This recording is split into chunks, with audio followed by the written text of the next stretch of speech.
Brady. If you don't know me, I am a certified personal trainer, certified nutritional therapist, and I'm also an online health and fitness coach.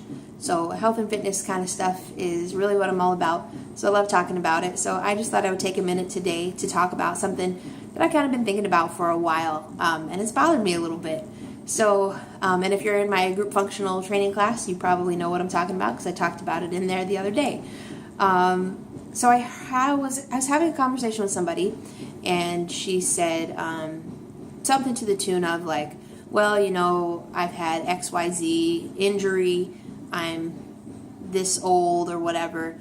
I'm trying my best, but I know my limits. This is probably as good as I'm going to get, but I'm still trying, and I know my limitations, and I'm not going to hurt myself or anything.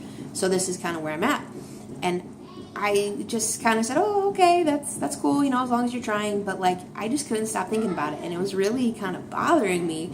So I just wanted to share my thoughts on that phrase, I know my limits. And it just kind of like makes my skin crawl. And I just wanted to talk about why, because we hear it like all the time, and it's very common, and I probably have said it before, maybe at a different time in my life. But I just want to talk about why I kind of have an issue with that. So first of all, like when people say I know my limits, one, there's a difference between, if say your doctor has told you like, okay, you're going to need a knee replacement soon, so you need to stop doing squats. That is a valid limitation. Your physician has told you not to do something because you will injure yourself. That is definitely one thing. Something else would be like, if you have hurt yourself from doing too many of a certain exercise and you need to lay off for a week or so, kind of like me, I hurt my back from lifting heavy the other day, so I've been going like really light, taking it easy for a while. That's kind of another appropriate way to, limit yourself. It's the start of running season here for me, so it's just starting to get warm, so I haven't run really in a while, so I'm not going to go like straight out the gate and go run 13 miles at like my fastest pace, even though I could do that last year. I can't do it yet this year because I have not trained to that level yet. I know that I will get there. So I'm not going to say that that's a limit, not that like I never could, but I'm just not going to right now while I'm training up to that level. So those are kind of, I think, appropriate reasons to use that phrase. What I think is maybe not appropriate is when people have, maybe placed those limits on themselves because of assumptions that they make. If somebody says, I can't do squats, I'm 200 pounds, these knees just won't take it. Okay, where did you get that information? If somebody says, I can't be running, I'm 50 years old, I know my limits, I'm not going to be doing all that. Basically, like, my thought behind these, things people say, I know my limits. My question for you is, where did you get those? Who told you these things? Who told you that you couldn't do certain things because of your age, because of your weight, because of your gender? Like, is this just something you've assumed? Is it like you tried it once and it was uncomfortable, so you decided like, oh my gosh, this must be damaging my body, I shouldn't do it? I just think that is a bunch of baloney to say because of whatever reason. If it didn't come from a doctor, you kind of made it up, or it came from just your impression of something. You're never going to make progress that way. If you continue to have that mentality, you will never ever get better because you've painted yourself into a corner, you've put yourself in a box.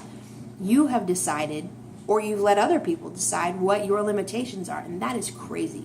That is absolutely crazy, and you will never get any better. You're going to live inside that box you've created for yourself for the rest of your life, and you're going to watch other people do it, and you're going to get jealous, and you're going to feel really bitter, and you're going to point out things, well, if I didn't have these knees, I could be doing that stuff too. I used to do the same thing. I had somebody kind of close to me who used to run, and back when I was very overweight, 250, 260 pounds, I used to, he used to tell me, oh, why don't you come running with me? And I would say, no, I don't want to do that running. And this was when I was a biology student. I thought I was all smart, and I was like, when you go running, you know that you take in a lot of oxygen, and that's oxidating your cells, and you're getting free radicals, so you're going to get cancer from running. So I don't want to run. And basically that was just me like being a hater, being all bitter and jealous because he was doing something that I couldn't do. So if you just sit there and allow life to kind of pass you by and these experiences to pass you by because you think you can't do them, you're exactly right. And life is just not going to be a pleasant experience for you. So on the other hand, like, how do you get out of that? You do it just by trying. You start to push past your comfort zone just a little bit, not enough to like totally freak you out and shock your body. Push yourself a little bit farther than what you think you can do. As long as you don't like totally injure yourself or your limbs don't snap off or something like that, it's okay. Like if you feel uncomfortable, maybe you're sore the next day from trying a new exercise, like that is progress. That's you pushing past these limits and things like you thought you couldn't do. So when people say I know my limits, it just kind of bothers me. And if you say it around me, I'm going to tell you, please don't say that, because I just don't believe in it. I was well over 200 pounds when I completed my first triathlon. By most people's standards, you shouldn't be able to do one at that weight. But I didn't let that stop me because it was something that I wanted to do. And like, honestly, I kind of get pleasure out of that from doing things that people say I couldn't do or that's impossible. And then you go out there and do it. Man, that is such a good feeling. So I hope that you get the pleasure of feeling that, of experiencing that in your own life. Don't put yourself in this box, especially if nobody else has created it for you.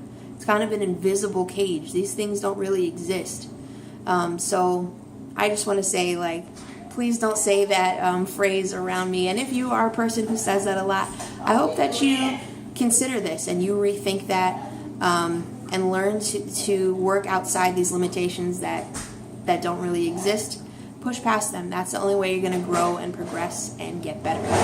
All right, just my thoughts. I hope you guys take some of this to heart, and if you have any questions or anything about health, fitness, nutrition, whatever, please reach out to me, send me an email, comment to this video, whatever. All right, have a good one. Bye-bye.